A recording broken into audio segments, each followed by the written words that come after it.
Hello, everyone. Welcome to today's episode of Gray Matter. We have a really fascinating subject for you today and a terrific author. And the subject is one that I think is discussed by many in coffee shops, in boardrooms, in bedrooms around the world, especially those of us here in the United States and Canada. Many people wonder, well, is what is going on in the world geopolitically some big game of risk? There's a conspiracy theory that won't go away about, people like George Soros and Mark Zuckerberg and Bill Gates ruling the world like so many chess pieces, and we're just pawns in a great big game of chance. And of course, it's hard to know if this is true. And so we thought it would be great to have somebody on the program who's actually delved into this and done some research on this. And the blessing is we have Scott Wolter here today. He's the author of a new book called Arabella, the Dark Money Network of Leftist Billionaires Secretly Transforming America. Not just America, but if you understand the book better, it's transforming the world, really. So it's great to have you here, Scott. I'm looking forward to our discussion about your book. Great to be with you. All right. So before we introduce Scott more fully and dive into some of the topics he discusses in his book, as always, we have our framing aphorisms, and these are personalities pulled from the pages of Scott's book. The first one is George Soros, who, he's one of these controversial figures. People have different opinions about him, but he actually said, "I've made my life's mission to destroy the United States. I hate this country and I hate all the people in it." He said that in Newsweek, no less, in 1979, and he's been living out that mission, if you will, ever since. Next, from Mark Zuckerberg, the famous founder of Facebook and Instagram, now Meta. He said, "There's a huge need and a huge opportunity to get everyone in the world connected, to give everyone a voice and to help transform society for the future." The question is that our guests ask, well, what is that future that people like Mr. Zuckerberg envision? And next, from Bill Gates, who said in 1997, "Just in terms of allocation of time resources, religion is not very efficient. There's a lot more I could be doing on a Sunday morning." And from Tucker Carlson, who said, "Ever heard of Arabella Advisors? Probably not. And that's strange since they've done a lot to destroy the world you grew up in. You should know, so read this book." Speaking of the book that we're talking about today, Scott Wolter, author of Arabella, the Dark Money Network of Leftist Billionaires Secretly Transforming America. Mr. Wolter is president of Capital Research Center. He served in the George W. Bush administration as special assistant to the president for domestic policy and was vice president at the Philanthropy Roundtable. So he was in on a lot of very deep, important conversations. He edited Philanthropy Magazine and produced donor guidebooks on aid to the poor, public policy research, and other topics. He has testified on dark money profits to the U.S. House and Senate, IRS, and state legislatures. And he's written for and been quoted in such outlets as the New York Times, the Washington Post, the Wall Street Journal, and the Chronicle of Philanthropy. He's a Georgetown University graduate, and he lives with his wife and children in Virginia. So, Scott, I want to start here. A pundit, and I won't say who, on the internet, you might recognize this quote, said this: "Just so it's clear, you go to work every day to pay taxes so that politicians can launder your money to their family member NGOs and live like kings and queens. That's what's happening." Are they right? What's the truth? Well, um, it is absolutely true that there is tons of cronyism in the swamp, otherwise known as DC, and a lot of that money sloshes through nonprofits. And the most egregious example in the last administration was the Greenhouse Gas Reduction Fund, Mm, which Congress thought was worth $27 billion of your tax yeah. dollars. Also known as the Green Slush Fund, as I recall. Yes. Yeah. My friend Peter Schweitzer, who's famous for his books Clinton Cash and things like that, and Throw Hmm. Them All Out and the rest, um, he's doing a big deep dive himself on that. And because there are so many people who were in the administration or previously had been in the administration or are Democrat cronies like Stacey Abrams and whatnot, that were looking to get a lot of sticky fingers on those tens of billions of tax dollars.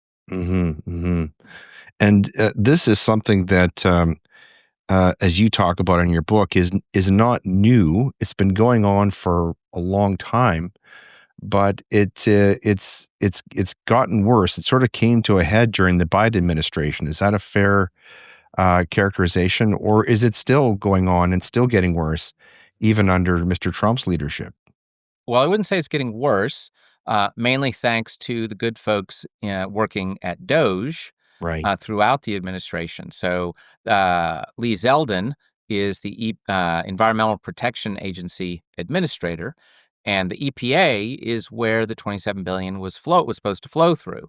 And Hmm. he is vigorously working to try to close off spigots to claw back some of the money that's already been expected or awarded out. It's a complicated thing. The government will say we're awarding you X dollars, but it may take a while for the X dollars actually to get to your bank account. Right. Right. So, the current administration is uh, the best in my lifetime at trying to shut off monies flowing into this nonprofit world. Now, there is a huge way to go, and there's a limit to what the executive branch can do.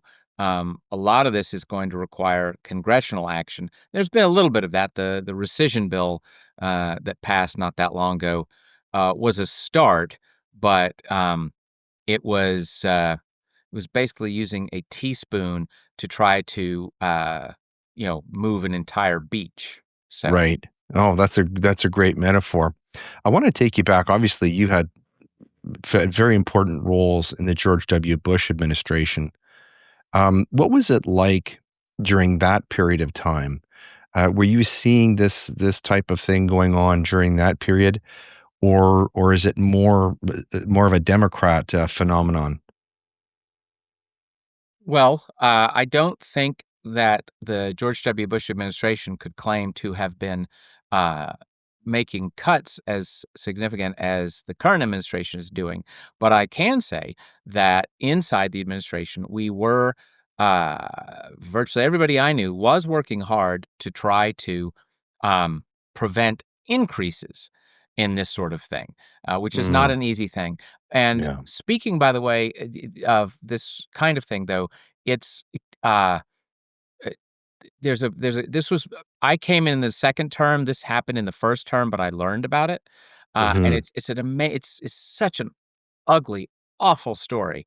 It does not reflect well on the Democratic Party. No, No. so the Department of Education has funding that is supposed to go to help kids who are really struggling with reading, right? In Right. K-12. So K-12 kids Hmm. struggling Hmm. with reading, and there's federal money supposed to go to that. Now, uh, whether or not we think that's it's brilliant to try to have the federal government do that. That money'd been there for a long while. Well, Hmm. uh, here's the thing. If you remember George W. Bush before the terrorism attacks on New York City, he wanted to be called the education president. Education was his top domestic priority. Right. And one Hmm. of the priorities was to take this money that's already, they can't stop it. If Congress has appropriated it, it's supposed to be helping K-12 readers who struggle. So what they did though is they started directing that money toward programs. And by the way, this is NGO type thing, right? Because it typically Yeah. was, the money was going to go to, well, not necessarily nonprofits and for profits, but outside entities that had programs to help kids struggling in reading. And George W. and his people knew perfectly well there's no scientific fact better established that to get better at reading, you need to be able to learn phonics. You have to learn phonics to learn to read. Right. And Hmm. so they were sending the money that way. Well, guess what? Ted Kennedy and I think it was Dick Durbin was the other one, pretty sure. Uh, they were furious because they were cronies with the people who had been getting this money and Uh-huh. have with nothing to show for it, with awful. You might as well have lit the money on fire. It was worthless. Mhm, But mhm. they were furious that the W administration was giving it to phonics programs. Yeah. So astoundingly, they cut the money off for everybody. They literally just shut down the whole funding stream. It was $600 million is the ballpark number, which is I mean, when did probably the only time in their lives they voted That's a lot of any books. cut, right? Of any cut of any kind. Mhm. Um, and they didn't care that, in fact, phonics programs were showing tremendous success and Yeah. already had been proven beforehand. Nope, Mm. our friends are not getting the money, so we're stopping the money. Just Mhm. takes your breath away. But so the point is, Yeah. that's how bad DC is, which probably does answer the question whether the federal government should be doing this, because the Yeah. answer is it's not going to do it Yeah. well. As I recall, George Bush was actually reading to a classroom of students when he found out about the 9/11 attacks. Exactly. But, this Department of Education, I believe was a creation of the Jimmy Carter administration, but looking at the data on it, as I understand it, is it hasn't done very much to advance the cause of education in America. In fact, most of the metrics on education are down for students, and it seems to me that this Department of Education is a good example, it's a good case study of the thesis of your book, which is that, um, in the wrong hands and under the wrong ideas, the wrong ideology, if you will, um, something like the Department of Education, which has very high ideals, can actually be used for purposes that actually do the opposite of what the Department of Education is intended to do, and it's being used as a vehicle to put hands and money and power into the hands of people, rather than actually fulfilling its the aegis of what it's supposed to be doing. Would you agree with that? Oh, completely. And by the way, you're not just right about Jimmy Carter, but the incredibly noble ideal he had was he got the biggest teachers union in America, to endorse him, and Right. this was the quid pro quo, was to create a Department of Education. Mhm. And you're absolutely right.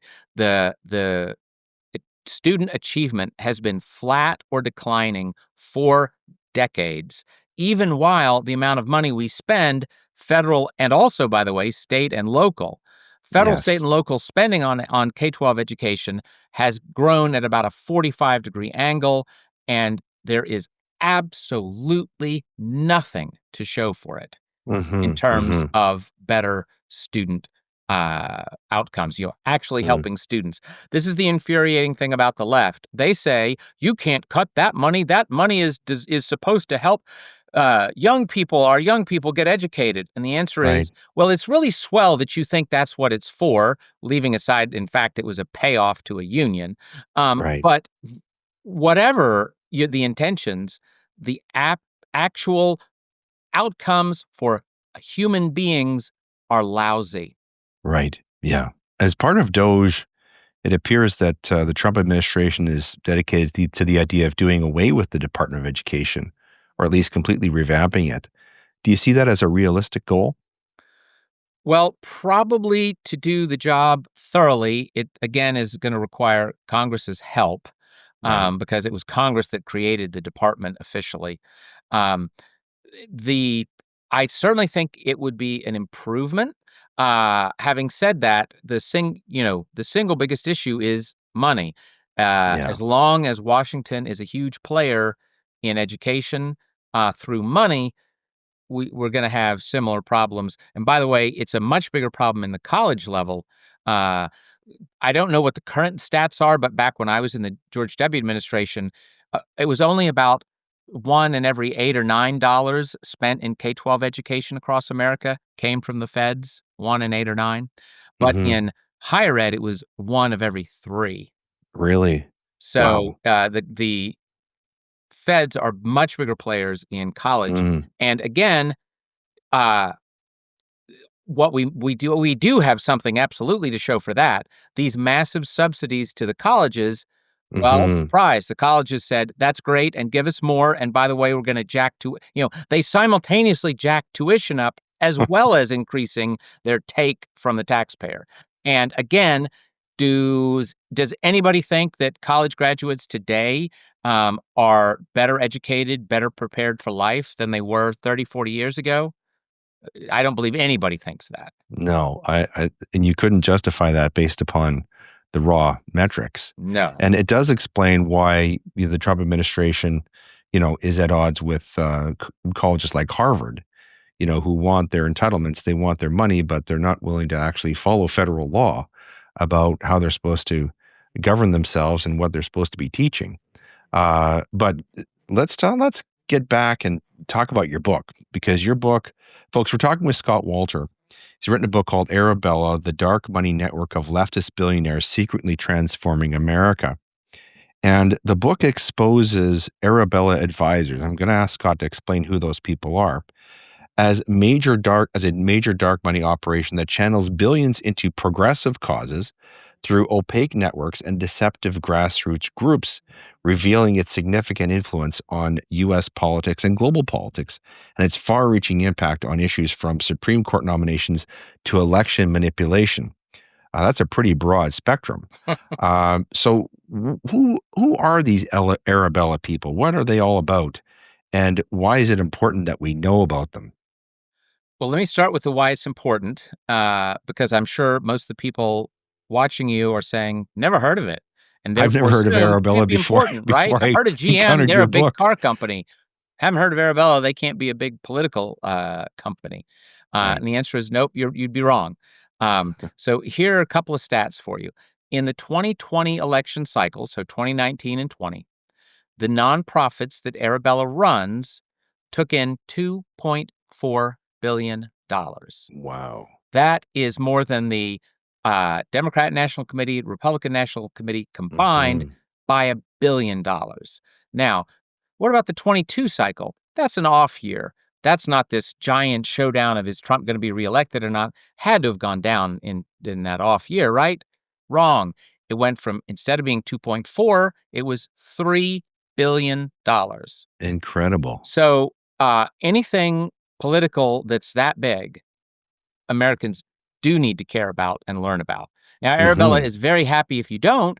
They don't, they're not pushing for any publicity about themselves. In fact, they pretend anytime, the New York Times or anybody else calls up, they always are like, oh, we're just this little back office company. They want you to think that, we run the payroll and hire the janitors, that's it. Mhm. Um, so they know it hurts them if you know about them and understand them. Okay, so Yeah. Yeah. that's why they're important. Now, let me give you just the 20-second sketch of what the operation is. Okay, imagine a pyramid, and at the top of the pyramid, you have Arabella Advisors, a for-profit consulting company, PR company, Beltway Bandit, as we say in DC. Always consultants. Yes.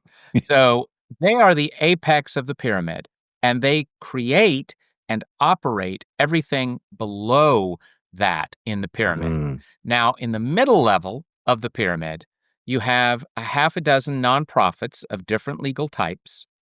And that's where the money comes in. So if you're Soros or Zuckerberg or Gates or Ford Foundation or Pierre Mhm. Omidyar, whatever, you're writing checks to those nonprofits. Okay, that's Right. how the money goes in. And then each of those nonprofits creates dozens, even hundreds of fake groups, and that's the base of the pyramid. That's where what your viewers will see at the base, Right. these hundreds of fake groups, and they have lovely names like Keep Iowa Healthy, Oh, Secure yeah. Michigan Elections, Floridians Are for these what we call NGOs? well, not well, NGO is just a UN word for a nonprofit. Right, right. And I don't wanna use it of them because legally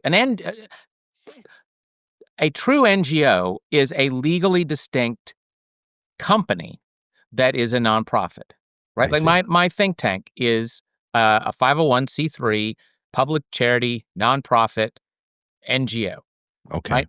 Uh, but but Floridians for a Fair Shake, that ain't a company. That is in legal terms, they say it's a fiscally sponsored project of one of Arabella's nonprofits, right?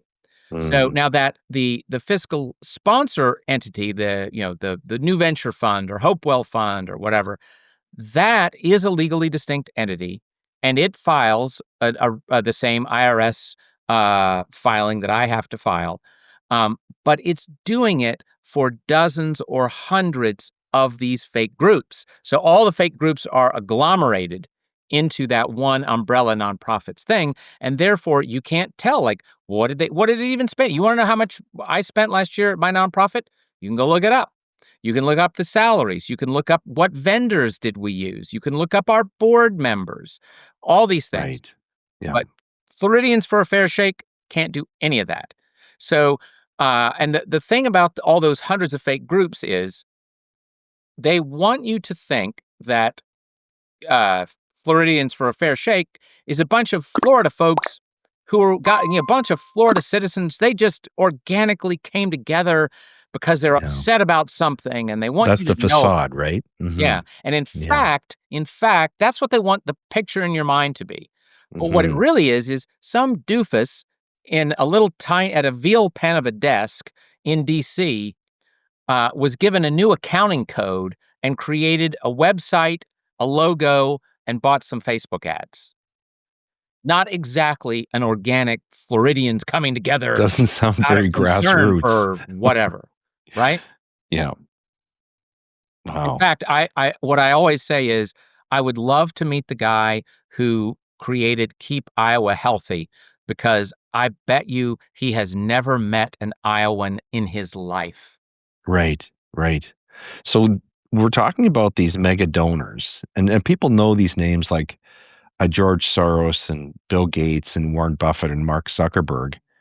And the impression I have, correct me if this is wrong, is that these are guys who have made a lot of money and they're donating money to certain causes, generally leftist causes, in order to sort of expand their own sphere of influence and power, and to in turn, in the end, make them more money. That's what seems to be the game that's played.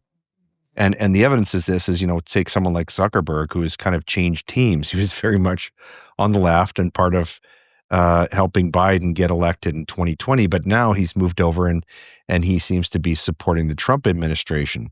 But what you're talking about here are in these Arabella advisors. These are dark money people. These are people that we don't know about. And my question is, Scott, why are they involved in this game? What is their motivation? What are they trying to accomplish? Well, the founder of Arabella, and still one of its stockholders, is a man named Eric uh, Kessler. He was Mm, radicalized when he was an undergraduate at a Colorado university by a crazy lefty environmentalist guru. Now, the guy was not at all fringe. He had been a longtime leader of the Sierra Club. He created the League of Conservation Voters and Friends of the mhm, Earth and whatnot. So he's a mhm. prominent environmentalist, but he was a nut job. And a quick aside to prove that. In the one of the manifestos he published in the 70s, which you may remember, that was So when it the was a population manifesto. bomb that was when the Yeah. population bomb was gonna be the Oh, environmental yes. apocalypse, right? That I was know. before the, climate change.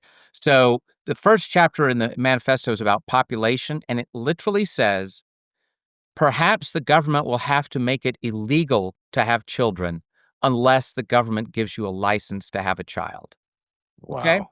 And then the speculation, wait a minute, maybe what they'll have to do is maybe the government will have to put contraceptive chemicals in the water, and then if you get permission, they'll give you the antidote. I think that's a nut job. Oh, That's yeah. the That's man crazy stuff. that is Yeah. the man who radicalized, Mr. Kessler as an Mm, undergraduate, and ever since he's been an environmentalist. In fact, he hitchhiked from Colorado to San Francisco to go work for the guy, and then he ends up in the Clinton administration Department of, Interior, which is one of the main enviro, active right. parts of Yeah. government, and then, after that, he sets up, Arabella Advisors as a philanthropic consulting firm, right? In other words, Mhm. as a servant of the donor class. Now, Yeah. he obviously has his own left-wing agenda, but he also it's very clear, even though he's essentially a trust fund baby, I mean, his folks sold the family business around the time he was getting radicalized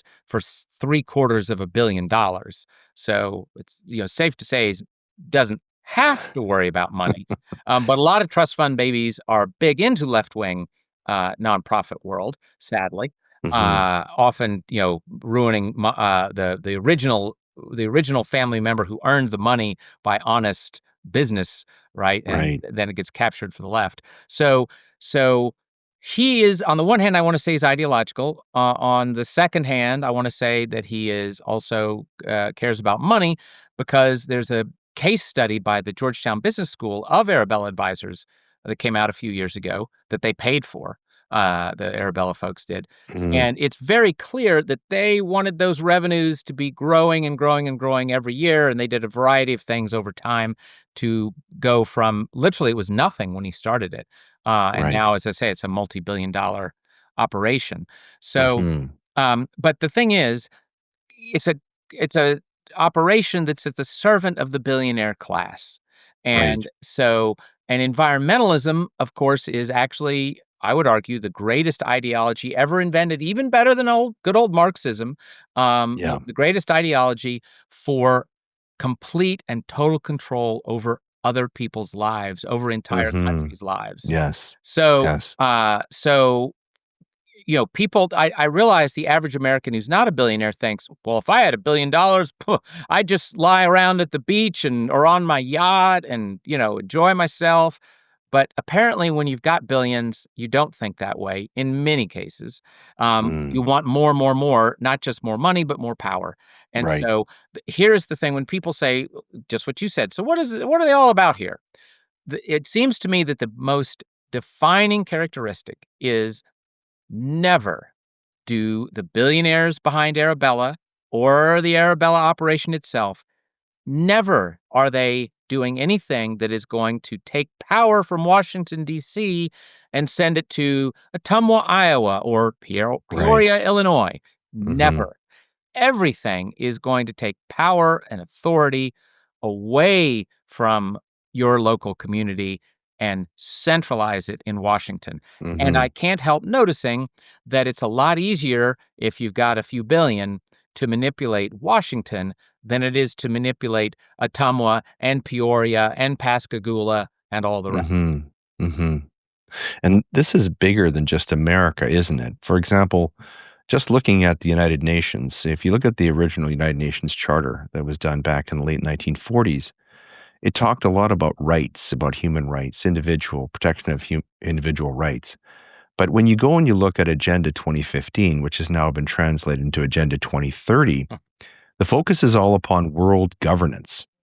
And these causes that Arabella is involved in are really lean that way, don't they? They're about taking power away from the individual, away from local constituencies, and really destroying the concept of limited government, which is the really the thrust at the core of the American idea and the American Constitution, and concentrating power in a central government, and then into by extension into a world government. And the idea is that, the adage is that the most important government is the one that's closest to your door. But the further the government is away from your door, it seems the more oppressive that government becomes, because they don't know anything about you. They don't care about you. They don't care about your needs. And that's really the danger here of the expansion of something like Arabella, isn't it? Absolutely. And by the way, it also makes people less happy, right? Because the more powerless Right. you feel, Yeah. the more miserable you probably are. Yeah. Yeah. Yeah. So, I mean, it's literally anti-human, but then environmentalism is profoundly anti-human. It is. Yeah. So, Yeah. We're seeing this play out in Canada. I don't know if you saw this in the news, Scott, but in the provinces of Nova Scotia and New Brunswick, people have been banished from the woods. They can't go into the woods because, they might start a forest fire.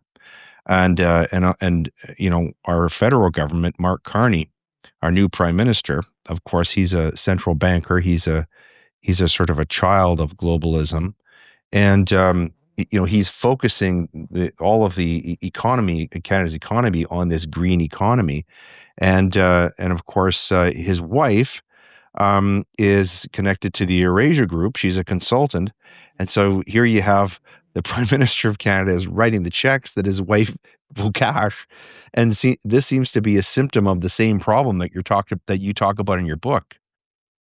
Well, one of our abutting Canada states, I want to say, yeah, I'm pretty sure it was Washington. It was Washington or Oregon, I think Washington.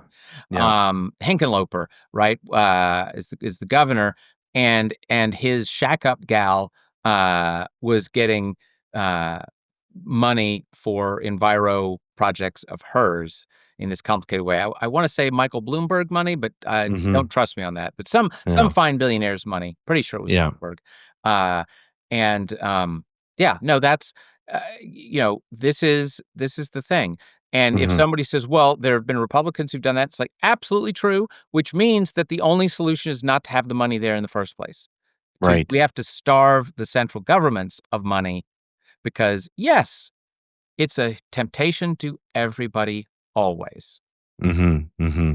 And the in your book, in exposing Arabella, you're finding that even the mainstream press has begun to report on this story. And in your book, you reveal that Arabella is actually a major player in battles over Supreme Court nominations, which might explain Ketanji Jackson, It does environmentalism, completely. But anyway, go ahead. yeah, abortion, Medicare for all, fake local news outlets, Zuck bucks that manipulate election offices. We certainly saw that during 2020, and lawsuits brought by Democratic super lawyer and Steele dossier booster Mark Elias, and much more. So, in your book, what you reveal is that this problem goes very, very deep.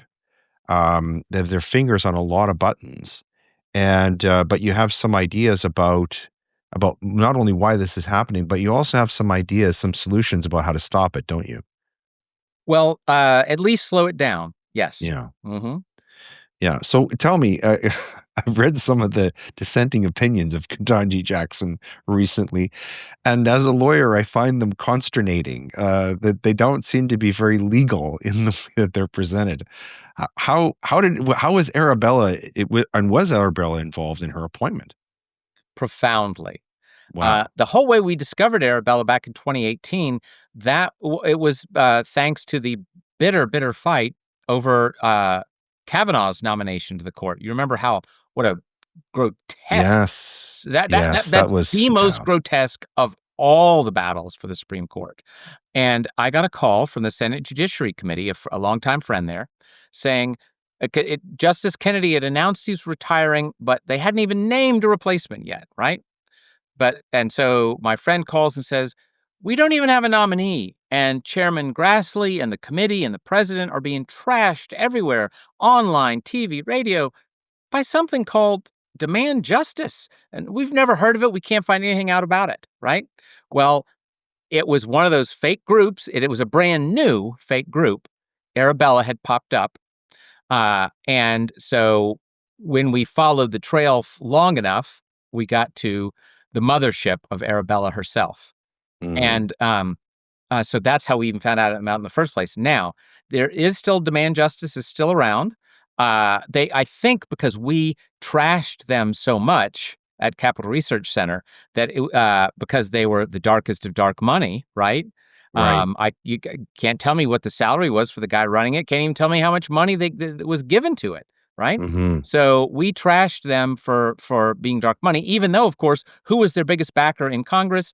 Senator Sheldon Whitehouse on the Senate Judiciary Committee, who's constantly screaming about dark money, dark money, dark money. He seems to think that the Republicans invented it in a lab in Wuhan. Um, I said that in front of him at a hearing where I testified, and he didn't correct me. So who knows? Maybe he does. Um, uh, Actually, he never corrects me because he's never spoken to me in the hearing. Really? I've testified 5 times in front of Sheldon Whitehouse, and I have received 0 questions from Senator Whitehouse. Mm. So I wonder why. Um, but anyway, so here you go. So he screams about dark money, and yet the most important group fighting on his team was the darkest of dark money. So they've now spun out and become an independent nonprofit, although it will shock you to learn that millions of dollars nonetheless flowed through Arabella to that independent group. Now, Wow. they are still active to this day, but in the last administration, when that seat that Ketanji Brown Jackson got was being opened up and being considered, well, multiple times. So So how did it get considered? Because they forced Breyer off the court, right? Mhm. Would you care to guess who did that? Demand justice. Shocking. Wow. They were Yeah. paying for billboards, mobile billboards to drive around the city and appear wherever Stephen Breyer, then Justice Stephen Breyer was. Mhm. He gave a talk or something. Just Yeah. and they hounded him off the court, and that opened up the position in the first place. And then um, there was a demand justice person in the White House counsel's office. That is the place in the White House that picks justices, and that person was demand justice, picking people. Oh, and then you probably heard of Jen Psaki. Remember old Jen? Oh, yes. Guess where she worked before she became into the press Mm. operation for Biden? Demand Wow. justice. And by the Wow. way, it still hasn't stopped. So, what were they trying to do at the very end of Biden's term, as they were beginning to read the tea leaves and realize, oh my, we may not have the White House the next 4 years? They were Mhm. trying to force Sonia Sotomayor off the court, right? Right. And how did that happen? Her private medical records were leaked to the press. Would you Mhm. care to guess how that happened? Now, it was not demand justice, because demand justice is a Right. C4. This is the way that Arabella operates. You want to always create a 501c3 nonprofit and a 501c4 nonprofit, because the C4 can maximize lobbying and the C3 can maximize fundraising. Mhm. So a C3 group called Fix the Court, little tiny nothing of an entity. It's basically a guy in his basement in Brooklyn. Um, but yet it's treated as oracular by the New York Times and the Washington Post and all that. Well, Yeah. they have been harassing the court for several years now, and they leaked the Sotomayor medical records to the press. Mm. So now, unfortunately, she apparently is too stubborn to let them hound her out. Yeah. I think the court would be well served if she did retire, but, Yes. I think it would be a blessing to have another voice on there that, would be a Trump appointment. The Trump appointments seem to me to have all been pretty competent appointments in my respectful view, but, of course, it's true, the left sees the court, especially the Supreme Court, as an arm of the administrative state. And, of course, rather than than an impartial, a fair and impartial tribunal, a trier of fact and law, which is what it's supposed to be. But this problem goes even deeper than the Supreme Court, doesn't it? It goes into election interference. A lot of this money goes to, to get people like attorneys general appointed, and prosecutors who are left leaning, who harassed people like Donald Trump and nearly had him jailed. So this is very broad reaching, and the numbers are really shocking. You note in your book, in the 2018 election cycle, Arabella's nonprofits took in 1.2 billion, more than double the fundraising, as you noted, the Democratic National Committee, and these numbers really are mind-boggling. And you say that the mountain of money explains why the left-leaning major media are alarmed. Arabella is, quote, the indisputable heavyweight of Democratic dark money, warns The Atlantic. A dark money behemoth, says Politico. An opaque network, says the New York Times, that funnels hundreds of millions of dollars through a daisy chain of groups supporting Democrats and progressive causes. So obviously, these guys are doing a lot of damage to democracy, to the functioning of America, the proper functioning of America. How do you slow this down? How do you sort of fight this? Because obviously, these people have a lot of money, they have a lot of power, they have a sophisticated network. How do you defeat this? How do you slow it down? Well, there definitely are a few things worthwhile. By the way, one of the things I would emphasize is what you are doing right this second is actually a very powerful thing, because you are exposing what's actually happening. The way to understand the fake group phenomenon with Arabella is the Wizard of Oz, right? At Oh the yeah, beginning of the Wizard of Oz, the wizard is big and scary, and he's very much influences Dorothy, doesn't he?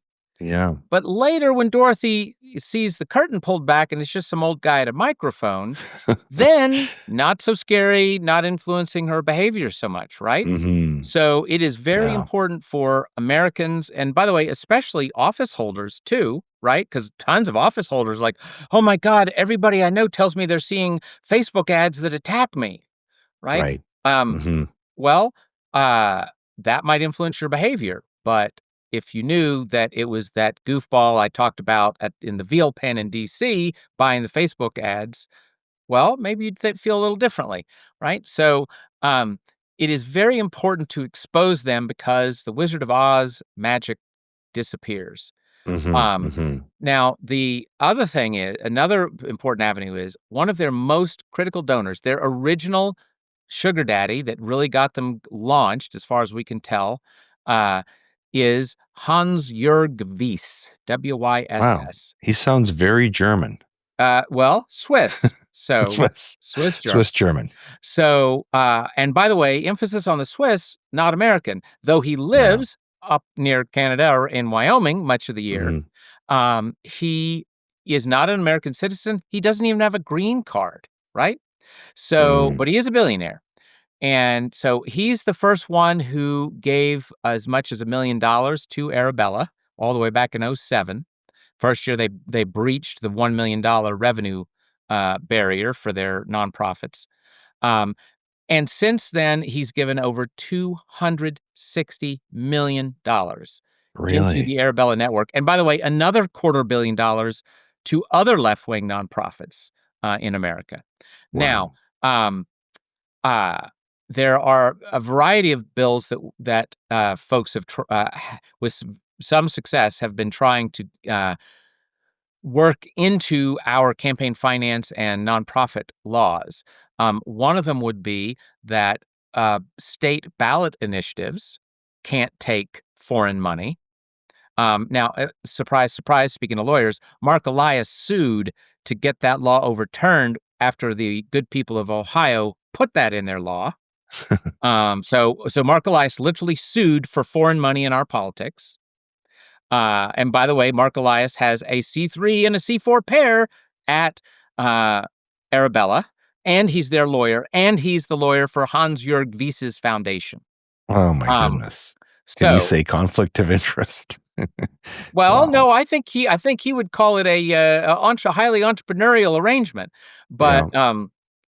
anyway, uh, limitations. There's another legal proposal is if a 501(c)(4), and that's your political nonprofit, two easy examples, the NRA and League of Conservation Voters, they're both Right. Mhm. 501(c)(4)s. I've heard of C4s are those. nonprofits that can get involved in politics a good bit.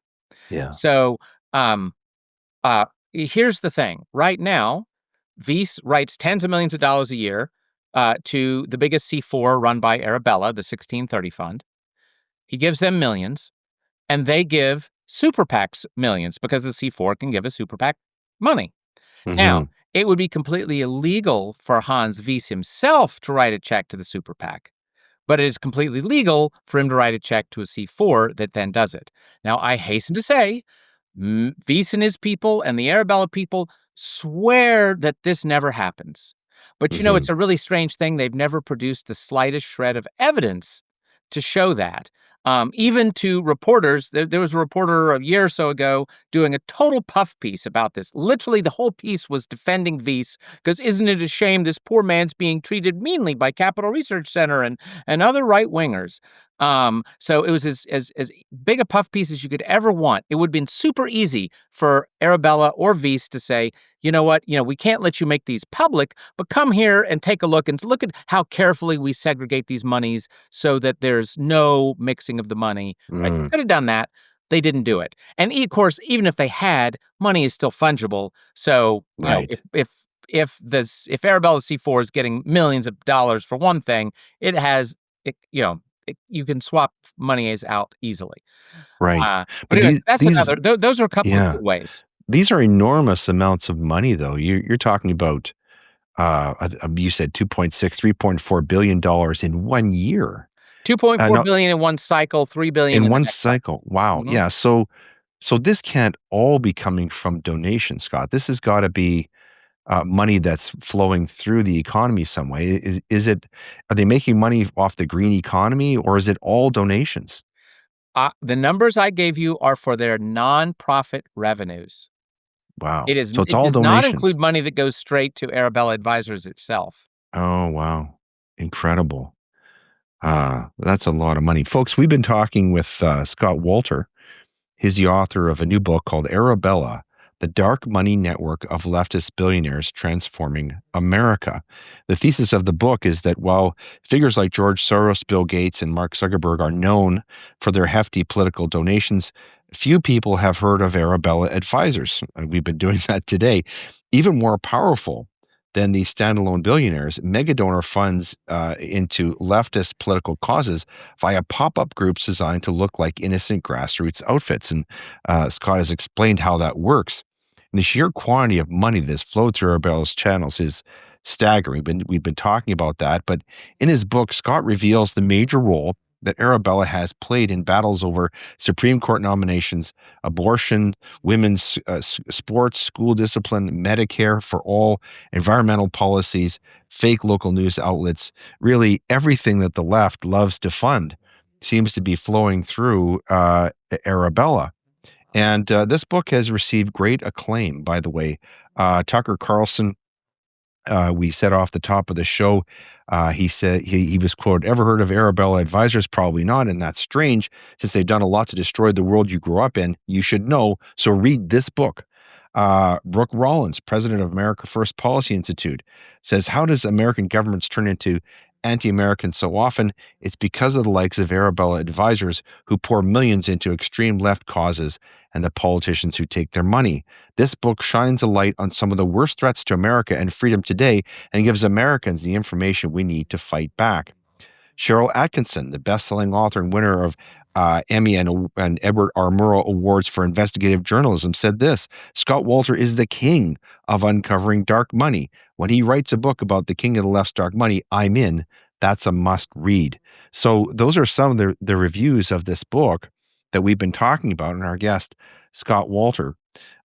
So Scott, one thing I didn't ask you, and I was remiss in doing it, is what was your inspiration? What drew you to this subject? Obviously, with your background, there's a lot of subjects you could have written a book about. Why did you think it was important to tackle this subject in your book? Well, uh, 2 or 3 reasons, right? First, Arabella is so big, and on the other hand, it is so underreported and little known. Um, Another reason is because my team, I don't get the credit, but my team were the first ever to uncover Arabella. Nothing had ever been written by left, right, or center about Arabella Advisors. So we uncovered it and we brought it to the world's notice. Mm, Um, so those are the main things. It's big, but it's not known, and it's something that we have specialized in. And everybody's heard of George Soros. right, So they're aware. The world doesn't need another George Soros book. And even some of the other even older left wing things like the Tides Foundation, and which has a right. whole network of groups. Yeah. Even that's somewhat known. But Arabella, far, far less well known. hmm And perhaps much more influential. In fact, when in talking about your book, I'm reminded of a novel I read once by the late Michael Crichton, who's famous for writing the Andromeda Strain and Jurassic Park books. But he wrote a book that people should read called State of Fear. It was written in the late 1990s. And the thesis of the book is that there's this group that reminds me of Arabella, and they're very interested in environmental causes. And but a lot of what they want to do, their plan is based upon a certain volcanic eruption that's going to happen, and they're so committed to this volcanic eruption happening that they're going to actually put explosive devices inside the volcano to promote fear and, of course, expand their power. And the book is about how the hero of the story sort of exposes them. He's sort of the Scott Wolter of that book. But if you're interested, folks, check out that book. It's called State of Fear by the late Michael Crichton. And it's sort of in hearing about your book and talking with you, I've sort of reminded of that story, but it sort of illustrates the depth of this. And in that book, and I'm sure this is true even today, they're willing to literally kill people and to starve people and destroy people's lives, many millions of lives, in order to achieve their objectives. I dare say that was probably one of your motivations for exposing Arabella and their activities. Well, yes, I mean, the fact that they are so dangerous, and mixed up in so many bad things that make America worse, Mhm, and that mhm. they are so utterly opposed to, the American idea is government of the people, by the people, for the people. Right. The Yes. Arabella idea is, uh, government of the billionaires, by the billionaires, for the billionaires. Mhm, mhm. And, of course, there's so much, money and power to be gained through its operations. Um, it seems clear that the Trump administration is at least attempting to curtail this through projects like DOGE, the Department of Government Efficiency. Um, do you foresee, based upon your research and what you know from writing your book, do you foresee that this is going to be successful? Do you think that the Trump administration um, actually can curtail the activities of Arabella, or do you think that Arabella is so big and so powerful and so rich that they'll simply be able to adapt to the new Trump universe and continue their nefarious activities? What do you think is going to happen in the years coming forward? Well, Arabella itself, hasn't, gotten serious federal money, um, but the left's nonprofit infrastructure, uh, is very heavily funded by government money.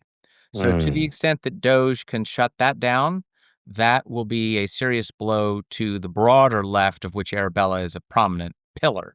right. And that's well worth doing. I mean, we've been around 3.5 decades. We've never taken a penny of federal money.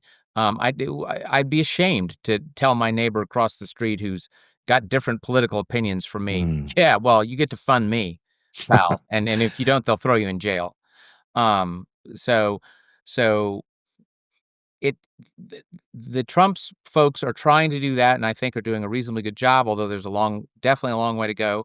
Um, the you know, most of pretty much everything that Arabella does, in theory, could be legal, right? Now, Right. American nonprofit laws are wildly complicated, Mm, and fuzzy at times too. right. So, which is part of the way the left gets away with these things.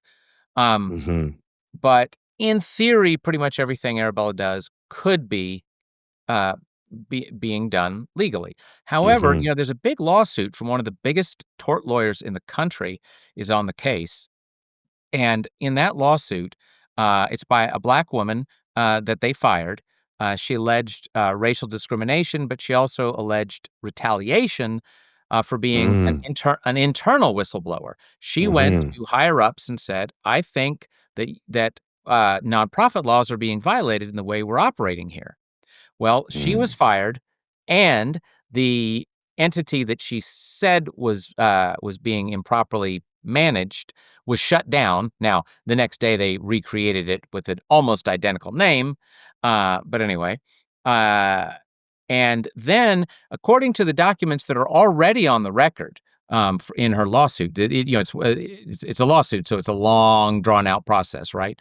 Right. But there are a fair number of documents already on the record here, and they certainly seem to show that laws were not being followed because the gist of it was an Arabella C3 charity appears to have been operating a C4 political nonprofit, and that is not kosher, not legal. Mm. Um, and the last thing that Arabella did, according to what's already on the record, um, so because it would be illegal to have a C3 running a C4, you need to have a C4 running an outside C4. Well, Mm. apparently, one of Arabella's C4s started altering and backdating 18-month-old timesheets for one of their C4s to be able to claim, "Oh, well, it was this C4 that was operating that C4 that the dispute's over." Wow. So, that does not look very clean or legal to me, and who knows, it could have been, as I said, they could have been Yeah. doing it legally. Yeah. but it doesn't look like they were doing that legally. And Mm. so the question is, how many more things are there like that? Right. Um, I know that, for instance, the Clinton administration was happy to audit the Heritage Foundation because they thought they Yeah. were violating nonprofit laws. Well, what's going to happen if Arabella's nonprofits get the same kind of examination? Mm. Interesting. By I the would way, think Heritage, that they found nothing. yeah, well, I'm not surprised. Um, I would think that the good people at Arabella are very focused and interested in the midterm elections coming up next year. Is that their prime focus right now, in your view, that they wanna take back, the House or the Senate to sort of limit MAGA's influence? Would that be a correct view of the matter in your opinion? Well, keep in mind, it's hard for us to see things in real time. We're mainly guessing stuff based on documents that cover things a Right. year and a half to 2 years old. So, I see. um, Yeah. and Yeah. plus, you're forgetting Arabella's giantism, right? I mean, they're active in everything the left cares about. Now, do I think that there's a great deal of interest in those midterms? Yes, I do. Do Mm. I know that their 501c4s at a minimum will be heavy players, both in trying to get ballot initiatives on the ballot, because that has become a big way to drive voters to the polls in recent years for the left. Mhm. So they'll be active in ballot measures. They'll be active in attacking and supporting candidates for the House and Senate. Um, but as I said, we don't have a minute to minute window into their Yeah. operations, Yeah. unfortunately. It's just too big. Hmm. But this is a fascinating conversation. And folks, I expect that the book is even more captivating. It's called Arabella, The Dark Money Network of Leftist Billionaires Transforming America. And we've been talking for the last hour or so with its author, Scott Walter. Scott, if people want to order the book, or I expect it's available on Amazon and Barnes and Noble, places like that. Is there a website or other place where they can not only find the book, but find out more about the work that you do and your organization? Uh, yes. You're right that Amazon will sell it, and the spelling is Arabella. Uh, and then I would urge everybody to go to capitalresearch.org. That's our main site. You can sign up for an every other week newsletter. And it's not a begging email. It's just the greatest hits of our research for the past 2 weeks. And then there's another website that I'm extremely proud of called influencewatch.org. Mm, Influencewatch.org. That is our online encyclopedia of the left. It's a okay. Wikipedia of the left. Wow. But you will lose 5 hours of your life the first time you go down that rabbit hole. It is, we're going to provide all those links and we're going to add your book to our reading list. And we're so grateful for this time with you to learn more about you and your work. And it's just been a real pleasure talking with you and getting to know you. I hope that you'll continue this incredible work, and I'm looking forward to the sequel to Arabella. There must be one because there's much, much more to be told. I'm sure your book, although it tries very hard, probably only scratches the surface of the problem, given, as you said, the giantism of this organization called Arabella. Incidentally, I never asked you what from whence does the name arrive? Why derive? Why Arabella? Yeah.